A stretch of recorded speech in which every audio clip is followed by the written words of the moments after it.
Want to find a barbecue restaurant? Want to find a personal training program to help you get rid of the fat that you had on that barbecue restaurant? We'll show you how to bend the satellite steer wheel today on The Lab.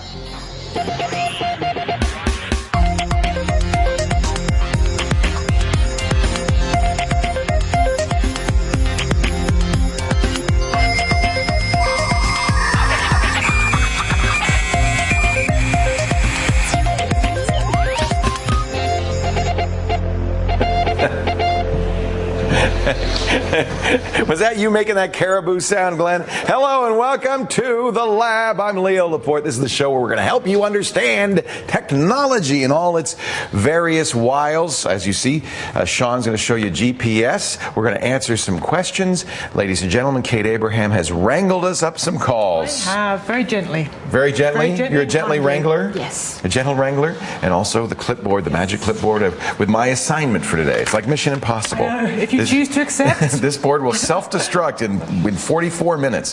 This is episode 16. It's a little bit of trivia. I don't know. People keep track of this stuff. They want us to tell us that. Tell them that. Sean's coming up with GPS devices. Oh, my friend Alex Lindsey is here. Yes. I didn't see Alex. Is he around? He's going to talk about line art. That's something a little different.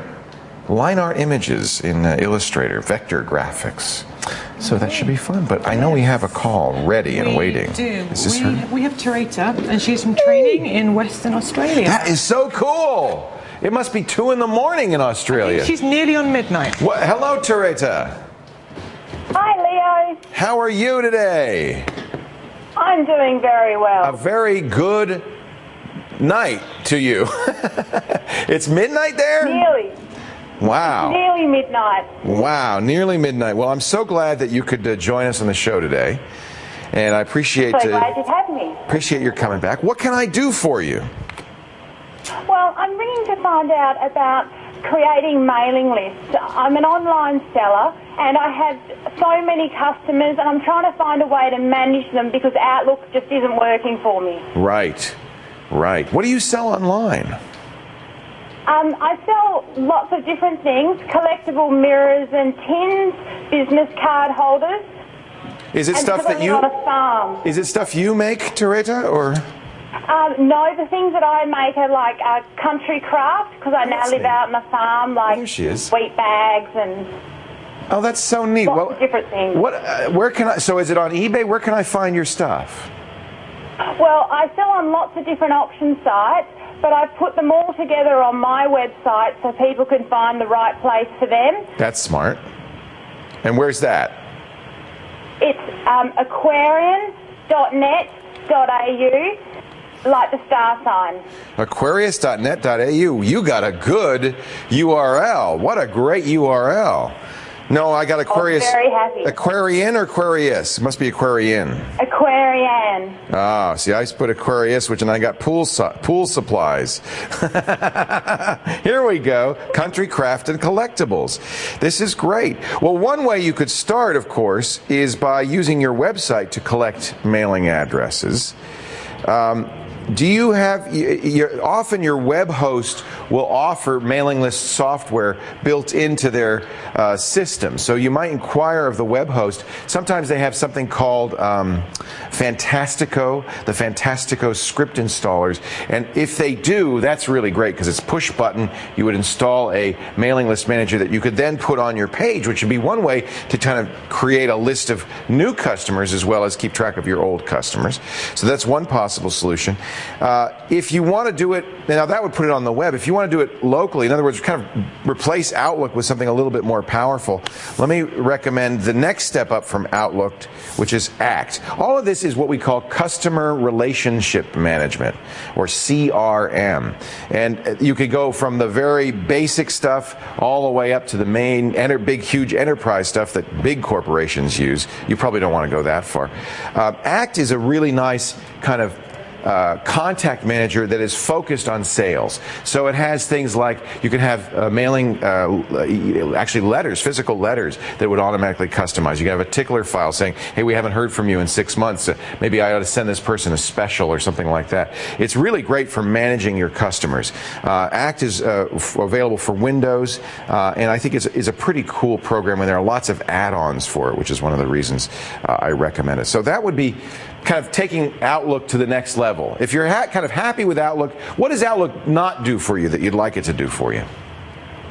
Well, because I've got the crafts people and I've got the collectibles people, they don't generally cross over. So trying to keep them separate, and all the different sites as well. Right. So you need to keep track of where you sold it as well. Yes. Yeah, this will do that. This has customizable fields like that. Frankly, you could do that with Outlook using categories as well, but I would take a look at ACT. I mean, if you get more elaborate, there are even more elaborate programs out there. I think when we talked last time, I showed you Sugar CRM, which is kind of the open source, big style CRM thing for, I mean, this is for like big enterprises. Although, because it's open source, you can take a look at it for free and see if it does what you want it to do. It might, might not be overkill. I mean, maybe you want to be a giant business, Theresa Enterprises, worldwide, global, taking over the world. And this would be the... That's what I'm hoping for. Well, this would be the way to do it. This will grow with you. I mean, big companies use this as well as other ones. So you can't. Okay, so those are a couple of places I would recommend and certainly would take a look at. And then if you want to do email management, ACT will do that for you. In other words, it will create a mailing list that you can mail out. How many customers are we talking about? Thousands? At the moment, about 2,500. Wow. I'm impressed. This is quite the business you got here. Let me go back to Aquarian here. I'm amazed. That's when I moved to the farm. That's so neat that you could be out in the country and doing this business, and thanks to the internet, you can really be a business. It's great, especially now that we've got really good, reasonable, fast internet out here. It's made it so much easier. I have to say, this is really good quality. How are you getting internet? It's wireless DSL. Wow. So that's probably a microwave link back to the DSL provider. It is. It's using Motorola and Airspan hardware. Yeah. That looks great. I mean, look at that. Usually if you are way out in the sticks, you don't get, high-speed internet. So that's really nice. And then how do you mail stuff? I mean, do you have a overnight delivery service that's out there, or how do you get stuff mailed out?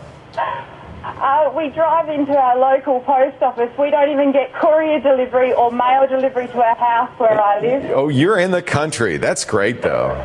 This way you can live in a beautiful part of the world, beautiful countryside, and still have a business. I think it's just, that's one of the marvels of the internet.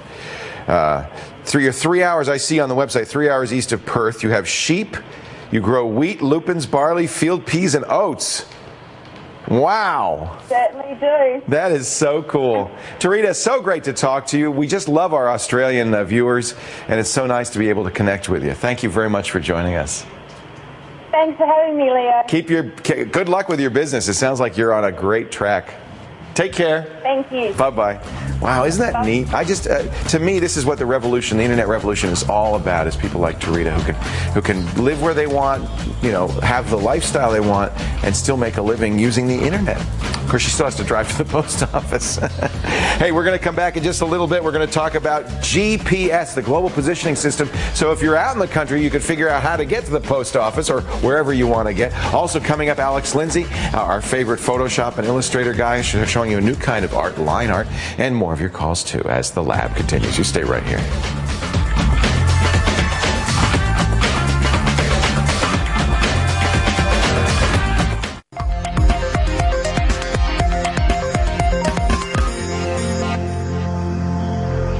Welcome Welcome back to the lab, and we are here. We have found our way. Now we got to get Glenn one of these devices because he seems to be lost. Hello, Glenn. We're over here. Come on over here. We found our way to the lab using Global Positioning System. Yes, sir. That is, how many satellites up in the sky up there? Oh, quite a few. A large number of them. In fact, we can even see a map of them here on my little GPS. They don't work inside, though, so none of the stuff we're about to show you will actually do anything in the studio. No, sometimes you can get a bit of a signal from the satellites when you're right inside a window, but it bounces around and you sort of get lost. So where do we start? I mean, the prices have come down quite a bit. The technology has improved quite a bit. I'm holding a little one myself. This is actually my own personal. I wear this like this. I'm such a geek. Yes. This is the Mio.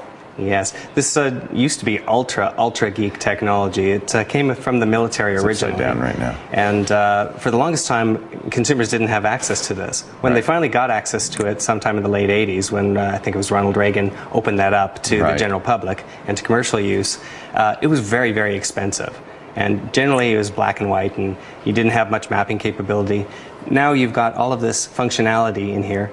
Not only do you have full color maps scrolling around all of North America, in some cases here. Yeah, this has all of North America. The amazing thing is this is a simple little device that has all of North America, including points of interest, thousands of them. I've been able to find, these are businesses nearby. You can enter in a business. It'll tell you how to get there. I mean, that's really kind of a remarkable thing. And turn-by-turn directions in a variety of languages, too. I think it's pretty amazing. Yes, and this little guy is the Mio Digiwalker H610. Yeah. And it's really small, as you mentioned. They used to be huge, and they were not the sort of thing that you would carry around with you trying to find a restaurant while you're walking down the street. Heavens to Murgatroyd, no. But now you can. In fact, this even has a setting for bicycle, bus, truck, emergency vehicle, car, or pedestrian. So you could say, well, I'm walking, and it will give you appropriate routes for a pedestrian as opposed to a car. Which is very nice, and as I said, it's come down in size like quite a bit, so it is very easy to carry around, and it's not too expensive anymore. I think you said this was $350. $350, which is still not cheap. Listen, it's got all different. 50 meter linksaf. That's Dutch. You want to hear Czechoslovakia, and it also has, of course, English in 50 meters, turn left. British or? In 50 meters, turn left. American dialects. Yes, these things are worldwide, and that's the nice thing about GPS. It's pretty cool, yeah. So you can take these all around the world in theory, and most of them now have a slot on the side, as this one does, so you can add extra data. So if you're going to a place that the maps more maps can go on it, yeah. You can put more maps. This you can also put music and video on. It's an MP3 player as well, which I think is kind of cool. I mean, the idea is this is all, everything you'd want, about the size of an iPod, carry this around your neck. It's got a USB port for both charging and copying new maps in, an earphone port for listening. It is kind of embarrassing when you're walking down the street, and it's fairly loud, and it says, turn left in 30 meters. It's kind of a little much, so you might want to use the headphones if you're walking around with this. But I actually have been really like this. It seems fairly accurate. My only complaint about it is it takes a while to grab the satellites, sometimes as long as 10 minutes when you're outside trying to find. It has to find at least 3 or 4 to triangulate where you are. And that's one thing that hasn't gotten better with any of the devices that we've seen. They're slow, aren't they? Especially if you're inside a city, it's hard to get satellites if you've got a concrete canyon around you. Now, this isn't a GPS device. This is a telephone. That's the BlackBerry. It is the BlackBerry 8800. It's the newest one. I really like this one. Yeah. Cell phones in general, I think we have to unlock that one and put the password in. But in the past, you could use GPS functionality with cell phones. And they actually have a GPS, or are they using the cell towers to locate? They are actually using GPS. Oh, that's neat. Oops. The newer phones now have GPS built into them. Right. Beforehand, what you needed to do is you needed to have a Bluetooth GPS adapter that you would hook up to the phone wirelessly. But this is actually, the 8800 has it built in. It has it built right in. Wow. Now, the same kind of functionality as like the Mio or a Magellan or a Garmin? Right. The new BlackBerries have a map function built in, and this one actually can grab your location from the GPS. But this one also has, this particular one has the Telenav application, which will do the same thing, give you turn-by-turn instructions. Right. And it looks like I can also wander around the map and find locations if, in this case, you can't get the satellites. Right. So you can wander to see where you want to go, and you can actually locate where you are. And I've got Do you have to pay for additional costs for the GPS service? The GPS itself, I don't believe so. That's built in. But the turn-by-turn you pay for. Turn-by-turn and any data that you have to pull down over the network, you pay for that. Turn-by-turn, I should explain to people, the turn-by-turn is where it says turn left in 50 meters, or you're coming up on a big bump in the road, slow down, or whatever it is they don't tell you. Right. Yeah. And I gave this one a little bit of a walkthrough, and we got a bit of footage. Let's see. This is Sean trying to lose his way. Right, so this is a little bit unsteady because we're walking down the street at the same time, but you know, we're just outside. We found the satellites pretty well in this area, but I mean, it is pretty open. When we tried to do this downtown or from a moving vehicle, it took quite a while to acquire the satellites. Yeah, I've noticed that, yeah. This is, by the way, your soon-to-be wife, Eileen, is shooting this video. Yes, indeed. Congratulations. Sean's getting married in 2 days, ladies and gentlemen. Thank you. He seems very calm for somebody who's about to tie the knot. I'm panicking inside. Now, I have this one also. This is more for runners, isn't it? This isn't so you don't lose your way. This is more to track your exercise. No. One of the nice things about GPS is it doesn't have to tell you where you are. Right. It can use the GPS satellites to tell you how fast you're going, right, which direction, how far you've traveled. Yeah. And if you tell the device how much you weigh, general specs about you, it can tell you how much calories you're burning doing that kind of exercise. Now, it doesn't include an iPod Shuffle. You've added that to the... No. This is the audio. Yeah, the fitness trainer from Audio, and it basically hooks through an iPod or any other MP3 player that you want to put it through, so you can listen to your music while you're training, and it gives you cues. It'll talk to you also, yeah. Right, and it uses GPS to, like I said, figure out where you are and how far you're going. So you can set the Audio to tell you basic things. You can program it. I want to have a workout of this long. I want to go this far. I've used it. It's kind of fun. It'll say you're traveling, 3.6 miles an hour. I don't run very fast, and you've gone, 4 feet, and I don't go very far. But it'll tell you that, and now when you're done with your workout, can you load the information into your computer? You load the information into your computer using Motion Track software, and this is how you can actually program it as well. You hook it up via USB. And you can set up... it doesn't show you a map, though? No, it only just shows you how far... You can configure that. So, oh, you can? Okay. Yeah, it's not connected right now, but you can set it up to the specifications that you want for... I want to burn this many calories. I want to go this far. It's really kind of a good way to incent yourself if you've got some fitness working to do, as I do. I've enjoyed this. This is the Audio, ADEO. How much is that? This one's about $150. And I do have one caveat about this. It's nice to have a fitness trainer, but if you're going to go indoors, it's almost useless. Yeah. And even if you're in again, the concrete canyon, it's not so good, because instead of hearing it telling you have gone 3.6 kilometers, you'll hear it saying, searching for satellites. Satellite lost. Searching for satellites. Same thing with all of these, and that's one of the flaws in GPS. To find out more about all of these devices, I'm going to wear this right now so I don't get lost getting back over to my desk. Maybe we should give Glenn this. Online at thelabwithleo.com. Glenn, you want to wear a GPS? We'll be right back with more of your calls in just a bit, but first, what the tech is this? Let's zoom in to some common object you see around the lab. We'll zoom out after the break and find out what exactly it looks like. Speaker? I don't know. Think about it. We'll come back in just a bit as the lab continues.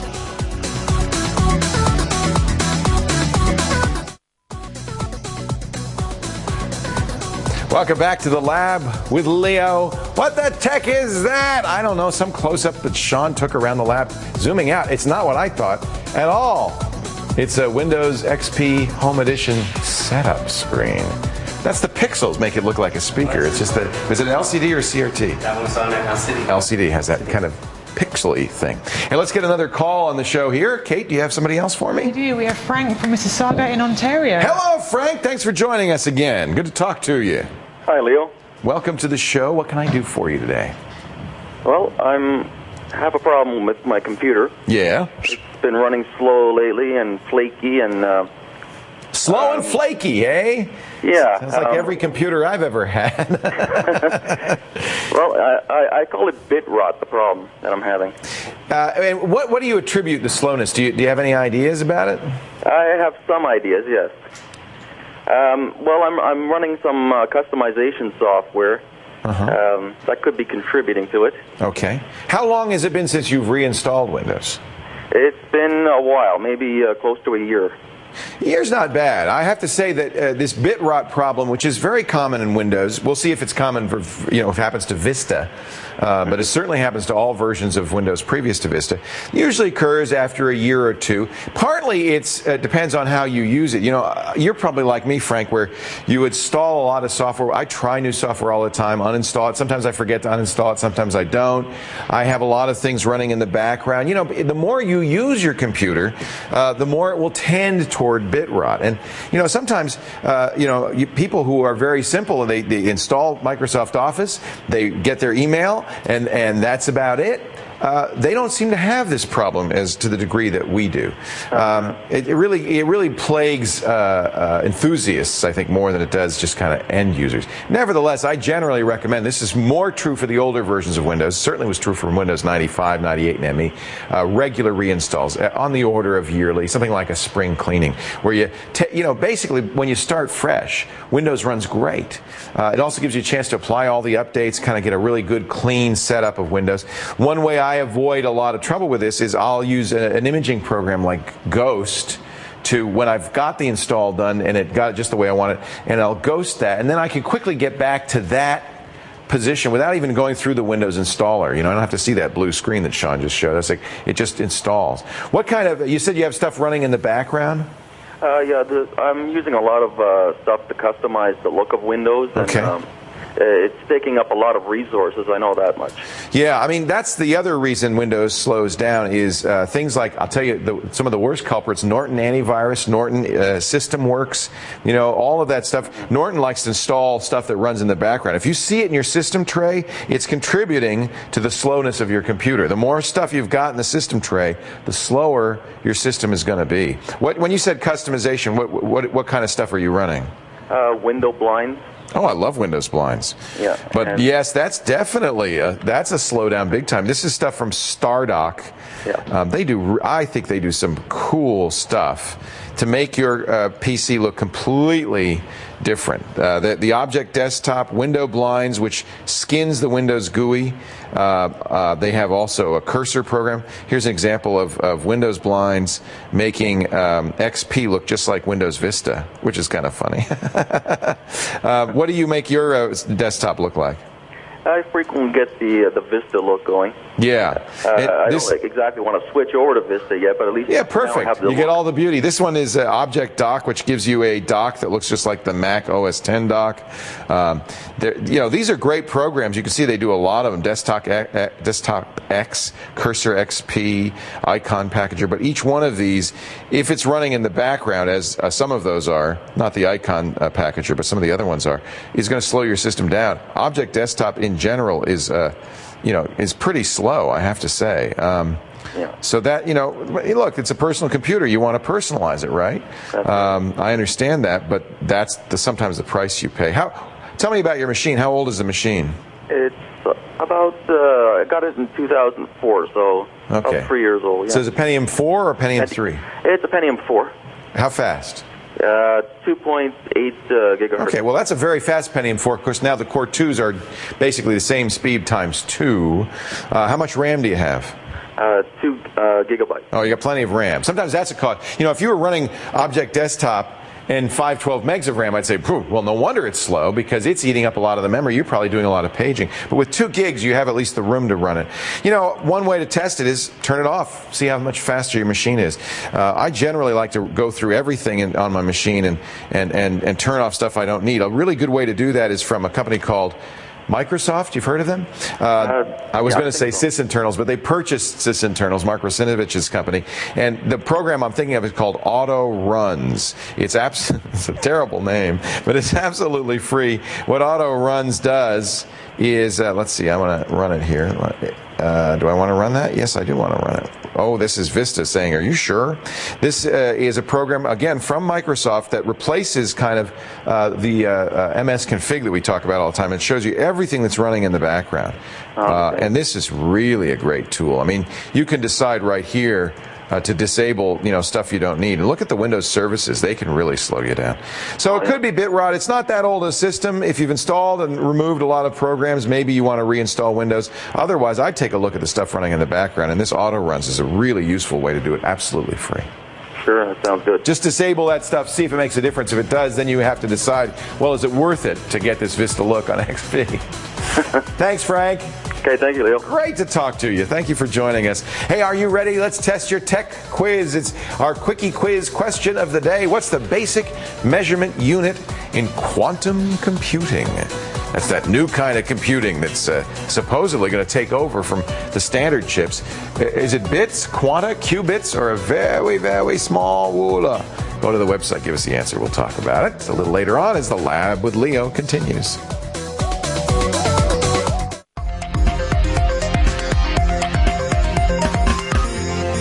Becky Worley from Yahoo Tech, but my first job, producing Call for Help on ZDTV. Leo, I am so thrilled that you're carrying on the tradition, and you've been a good friend, a great mentor. I wish you the best of luck, bud. Isn't that nice? Becky Worley used to host this show back when it was called Call for Help back in the States on Tech TV. In fact, was the first producer of this show and of the Screensavers.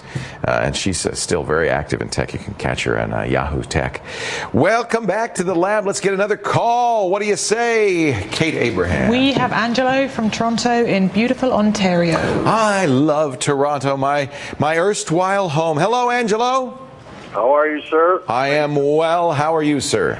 Well, the weather here is beautiful today. So. I hear we're getting a little bit of a change of pace. You had snow on Easter, didn't you? Yes, we did. That's wild, isn't it? But now we're getting sunshine and the weather's warming up. I love it. Well, what can I do for you? Well, my problem is this. I'm providing solutions for companies and stuff that for DSL, for a fallback system that when the DSL line goes down, right? Some type of modem or device, router even, anything at this point that can put them back online quickly so that they can access whatever they have to access. So it's not ideal, obviously, but if you lose your DSL, you at least can dial an outside line and get online using dial-up. I mean, it's going to be slow, but better than not being online at all. I agree. Yeah. I mean, there are a lot of routers that do that, or at least there were, where they, these aren't DSL modems per se. They're routers that have modems built into them, or actually often they don't even have modems. They just have a serial port built in, but they have the failover circuitry. I think Cisco makes these. A lot of companies make them. Is that what you're looking for? Well, SMC and D-Link make them. Well, SMC makes one. Let me rephrase that. Let me rephrase. They did make them. Oh. So now the SMCs are discontinued, and there's only one left, which is a D-Link with a serial port, and that may be going by the wayside. Figures. Figures. Nobody wants to do this anymore. I'll tell you, I do know a router that is a modem, that is a dial-up router. In fact, Apple used to, remember the Apple Airport used to be a router that had a modem, but even Apple took it out of theirs. But there is still a company that makes a Wi-Fi router that is for dial-up. Now, this isn't going to... Actually, it would automatically fail over because Windows would be probably smart enough it couldn't get the DSL to dial out. This is called the Wi-Flyer. $99 for the original, $150 for the newer one. And the idea is for people who are on dial-up, they can still have Wi-Fi. They can still have wireless networking. And this thing is a modem. It's built into it. It's not very expensive. And it will give you wireless. So the failover wouldn't be automatic, but what would happen is they'd lose their internet connection, their DSL would go down, and they could then turn on their Wi-Fi, or if they already have Wi-Fi, turn on Windows, would automatically go to the next connection. You'd have to set it up ahead of time, and it would dial out. So it would be almost automatic. It wouldn't require the users to do anything, as long as you have ahead of time set it up that they had two connections, an Ethernet connection, and then failing that, they had a dial-up connection. Well, it's better than nothing.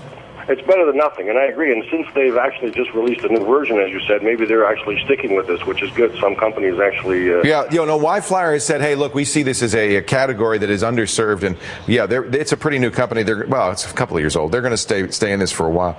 I don't know of any DSL modems. I'm hoping that maybe the DSL people, the people that produce the modems, actually see their show and see that there is a need for it. Yeah, you'd think so, because DSL is provided by the phone company, and almost always these same companies still offer dial-up internet.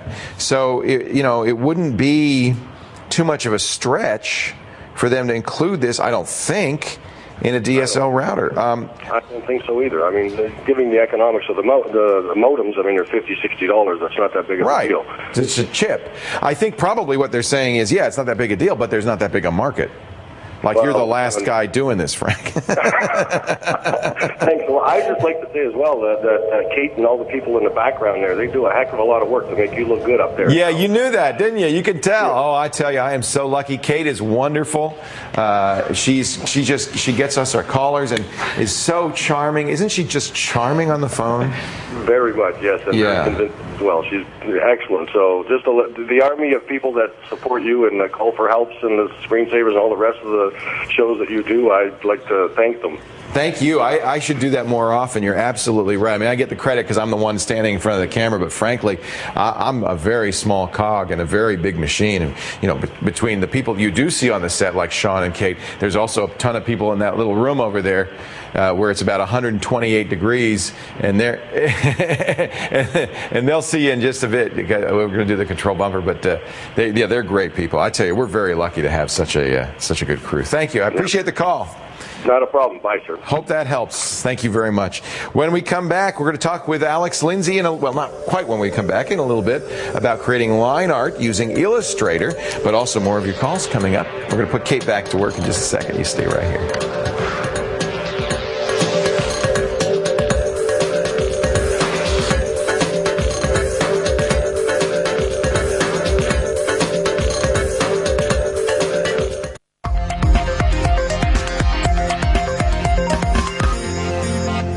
Welcome back to the lab with Leo. Let's see what's on the slab. I always wanted to sing, he was, working in the lab late one night when all of a sudden I saw an eerie sight. It was Sean. Ew.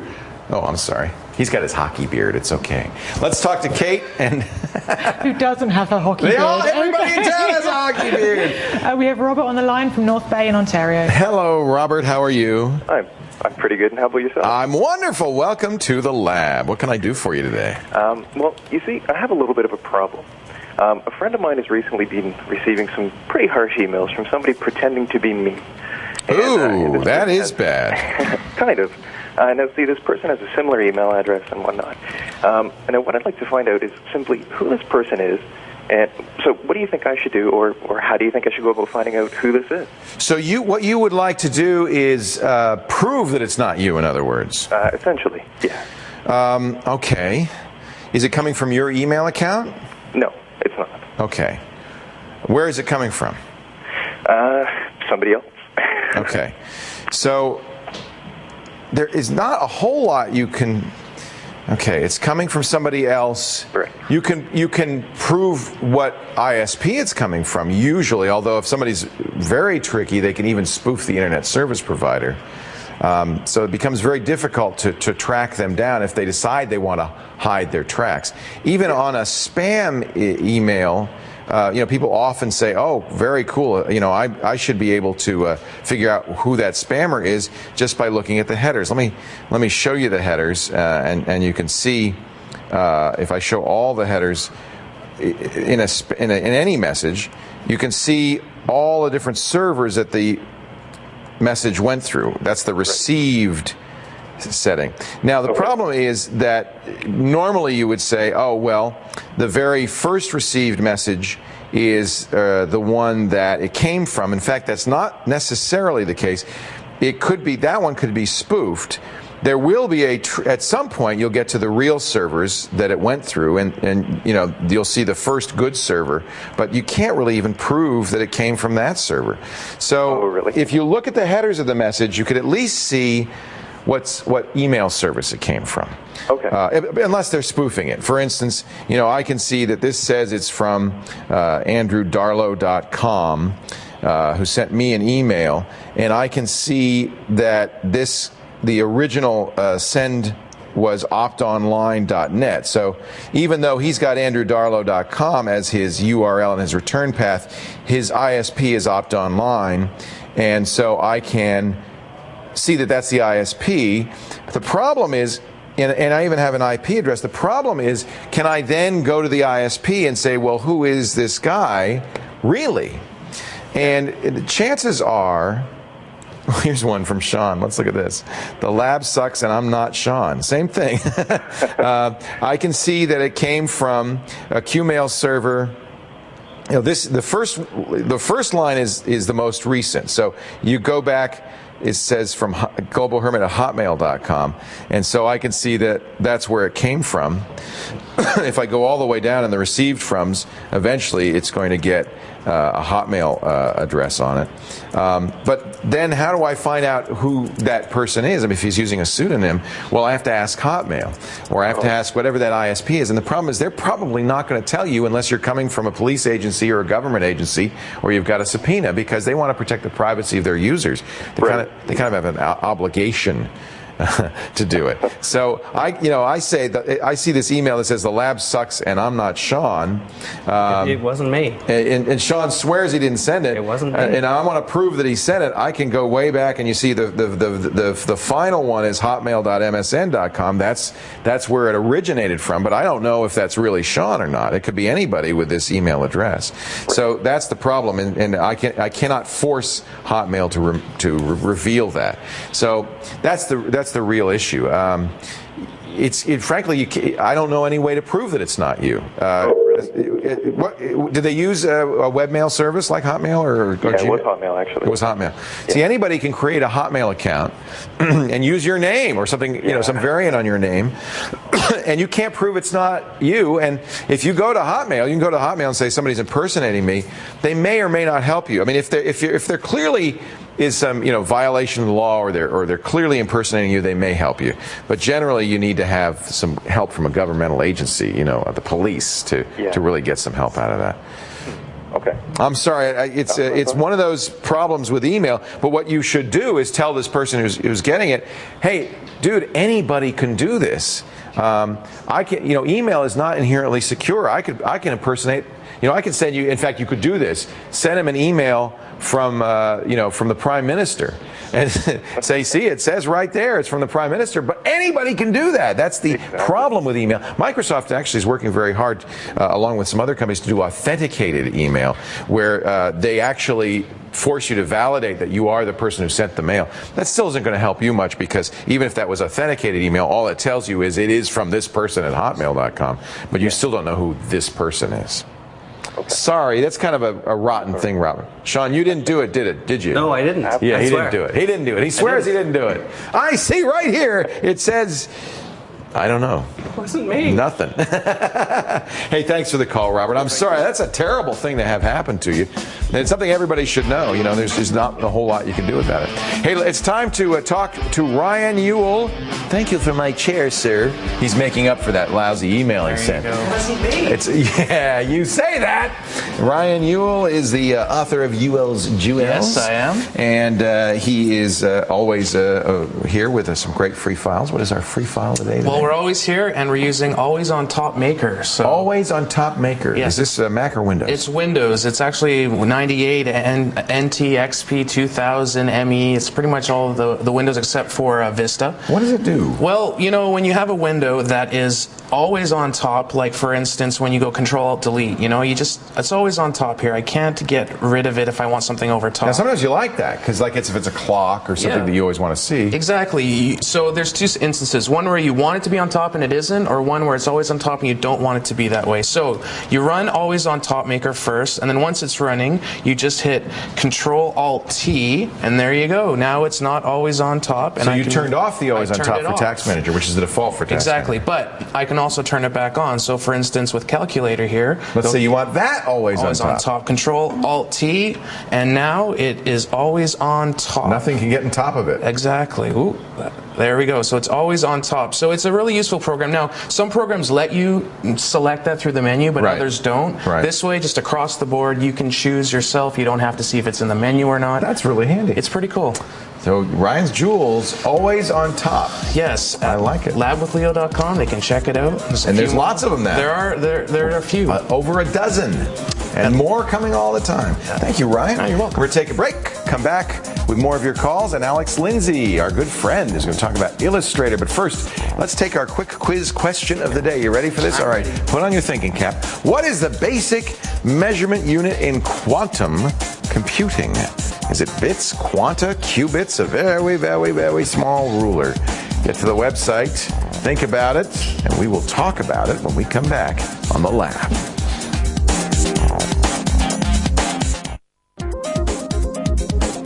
Welcome back to The Lab. Before the break, we asked you, what's the basic measurement unit in quantum computing? It's a new kind of computing using quantum mechanics instead of electrons. And unlike an electron, a quantum bit can be in many, many states. That's a qubit. That's the basic unit of quantum computing, the qubit. Not just on or off, but one of as many as 16 states. Alex Lindsey is here, just back from the National Association of Broadcasters convention in Las Vegas, and he is stoked and filled with all sorts of knowledge and information about media creation. That's because he's the king of the pixel core at pixelcore.com. A great site if you want to get into this kind of stuff. Now, we've talked a lot about Photoshop. You're kind of our Photoshop whiz. Right. But there is another tool from Adobe. In fact, it's brand new from, it's been around for a while, but there's a new version just came out, the part of the CS3 package, called Illustrator. When would you use Illustrator? When would you use Photoshop? Well, Photoshop, what's interesting is that as Adobe has moved forward, this has gotten to be, the line is very gray now. Oh, interesting. Because there's a lot of the tools that used to be only in Illustrator, they're now in Photoshop. There's a lot of tools that were only in Photoshop, they're now in Illustrator. But there is a delineation, and that delineation is mostly when you're doing image editing. So when you're fixing your photo, when you're fixing your an image, you're retouching, you're cloning, that's the stuff you're going to do in Photoshop. It's a bitmap. Right, it's a bitmap, and every bit is a specific size. Right. Whereas Illustrator uses what we call vectors. Now, vectors are kind of a rule. You have little points and you just say the line goes this way. The reason that that's an advantage is that it can be at any resolution. So no matter how far you zoom in, it's always going to be sharp. It's also more compact. You can represent images much more compactly. It is when you're doing smooth colors. Yeah. So it can be very complicated. If I tried to, if it's super complicated, it would be a giant file. If I tried to do a photo with line art, you could. Do a photo with line art? You could, but it would be a lot of work. It'd be really big, and you'd never be able to print it. Every printer would go. You don't really have paintbrushes in Illustrator. You have line tools, drawing. Right, and they have some paintbrushes, but then what they do is they represent them in, Interesting. So this is fun. Whatever you're doing here, is this Alberta? Yeah, this is Alberta. So this is for a show called Cocktails on the Fly. I have to say, I love Alberta. She's the world's finest bartender. Yeah, she's amazing, and we've been doing this show and called Cocktails on the Fly, and one of the things that happened is Alberta's a designer, so she's visually can really think about what she wants to do and put it all together. So on top of doing great cocktails, she does this. She does these things. So did she do this? She did the Photoshop version. So she did this version, and she handed me this. She drew it. She cobbled it together. Some of them they're from different pictures. That they represent the idea of what she wanted. Right. But as you can see, as we get closer to it, it's it's kind of low resolution. Yeah, she's got a beard, which would be one problem. There's that.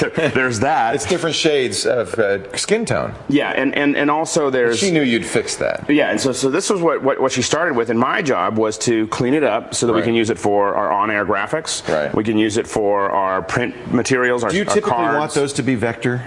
Yeah. So because they scale, so it could be, a billboard would look just as good as a tiny thumbnail. Exactly.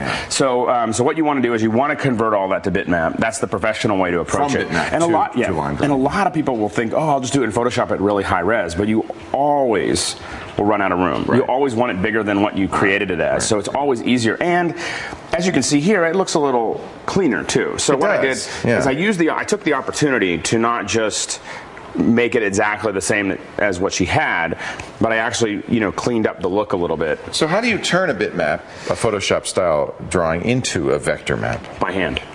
There is an auto tool in Illustrator. For something simple, you can use an auto tracer.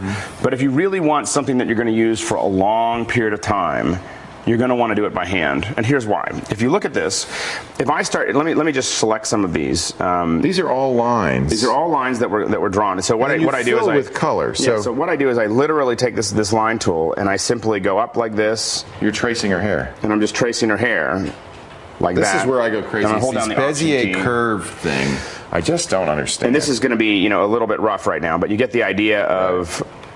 You're pressing the Option key or the Alt key. When I click here, I can make an edge. I can make a corner by holding that Option key down. Otherwise, it's just going to. So, and you can see I'm starting to go very roughly, right. Around this trace. Now, what I'm going to do is I'm going to start to do that. Now, that's all I'm going to do all the way around. And what I'll do is I'll make one layer. So you'll see. Her hair is just a layer. This one is exactly what I did there. Now, the thing is that you'll notice that I was very careful about where I put most of the points. If I do an auto trace with this, what's going to happen is it's going to put a ton of little points just because it just kind of grabs what it can. Right. So it'll be a little indiscriminate about what it's actually doing. Whereas I can be very, very, very careful about the points are just where I need them. Now this makes it more compact. It makes it much smaller. It means that a high-end RIP, what they call it, a high-end printer will be able to handle it much better. And I have to admit, part of my issue is I was a print designer in the early 90s. So when resources were scarce, so you're used to that. I'm used to be like every little point. Highlights in her hair, are those also individual? Yep. Each one of those is a line. So you don't do a paintbrush and make a stroke. You actually trace around what you want it to look like. Yeah, and with this one, as you can see with the original, it wasn't really there. So I just kind of made that part up. Right. So I, and you'll see that I was very efficient. I used 2 points. Wow. Just one on each side with a little bit of a curve between them. And now, for some of these. The curve is described mathematically. Right. The point says I'm at this XY coordinate, but then the line between the points is described by a mathematical formula. If you look at this right here, what you'll see in her hair is I have these little edges, that I can pull out. And I can change it. Now what's happening here is what's really going on is this is actually a cage right here. So this, in a traditional mathematical, what they call a mathematical Bezier, these two black points, they're darker points here, those would actually be connected. So it'd be a cage that you're moving around. Adobe a long time ago in the late 80s decided that made it more complicated for the designer to do it that way. But that's what it's doing. And what this curve is, it says just average that cage. Right. So you got this hard line, and just make a nice little average that goes between them. So that's what's actually happening there. But what you want to do, oops, I just moved her whole head. Well, that's one of the other thing is now these are all parts and pieces that you can juggle and move around. In fact, we've seen this before in Flash. That's how you do Flash as well. Flash is very similar. This is part of the new CS3 package, if you get the web package or the full creative package. Yeah, it's part of most of the packages actually, I think. And it's been around. I mean, and the thing is I have to admit that I haven't used many of the new tools other than maybe layers since Illustrator 6. So any version that you have has a lot of these tools. It's a really powerful program. Adobe Illustrator.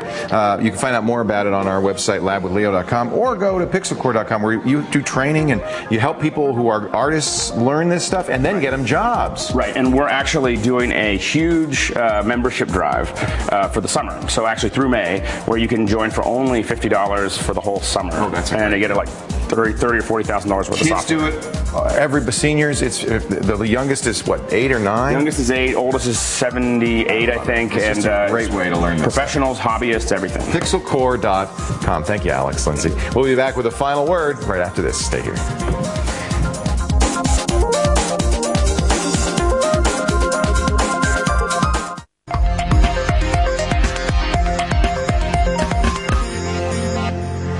Alex is just back from a National Association of Broadcasters where Apple showed their new Final Cut. You think this is going to be a big improvement to Final Cut? Final Cut? It's huge. It's probably the biggest improvement to the Final Cut Pro Studio since it was launched. Really? Yeah, it is. They've added a whole new application that lets you do digital intermediates. We'll talk about this. We should do a segment on it. Yeah, I'd really like to. Okay. If you want to be on the show and talk to Kate, which is really what they want, you just go to the website, fill out the form, labwithleo.com, and Kate will call you personally at your home. Talk about incentive. And then you'll get on the show with us. Thanks for joining us. We'll see you next time on The Lab with Leo. Bye-bye.